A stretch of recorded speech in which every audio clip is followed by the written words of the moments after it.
Hi welcome back to my channel ಮೊದಲಾಳು. ನಿಮ್ಮ ಮಕ್ಕಳಿಗೆ ವೆರೈಟಿ ಆಗಿ ಡಿಫ್ರೆಂಟ್ ಆಗಿ ದೋಸೆ ರೆಸಿಪಿ ಟ್ರೈ ಮಾಡ್ಬೋದು ಅಂತಂದರೆ ಈ ರೆಸಿಪಿ ಖಂಡಿತವಾಗಿ ಟ್ರೈ ಮಾಡಿ.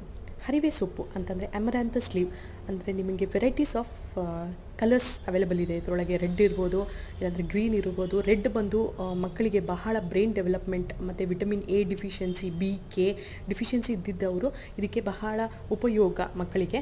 ಯಾಕೆಂದರೆ ಅವ್ರು ತರಕಾರಿ, ಹಣ್ಣು ಹಂಪಲ ತಿಂದಿಲ್ಲ ಅಂತ ಅಂದರೆ ಈ ಥರ ದೋಸೆ ಮೇಲೆ ಹಾಕಿ ನೀವು ಟ್ರೈ ಮಾಡ್ಬೋದು. ಇದು ಬಹಳ ಉಪಯೋಗ. ಮತ್ತು ಯಾರಿಗಾದರೂ ರಕ್ತಹೀನತೆ ಅಂತಂದರೆ ಅನೇಮಿಯಾ ಇದ್ದರೂ ಕೂಡ ಈ ರೆಸಿಪಿ ಅಂತಂದರೆ ಈ ಅಮರಾಂಥಸ್ ಲೀವ್ ಅಂತಂದರೆ ತೋಟಕೂರ, ಆಕೂರ ದೋಸೆ ಏನಂತ ಹೇಳ್ತೀವಲ್ಲ, ಈ ದೋಸೆಯನ್ನು ನೀವು ಹರಿವೆ ಸೊಪ್ಪಿನ ಸೋಪ ಬಹಳ ಉಪಯೋಗ. ನಿಮ್ಮ ಮಕ್ಕಳಿಗೆ ಖಂಡಿತವಾಗಿ ಟ್ರೈ ಮಾಡಿ ನೋಡಿ.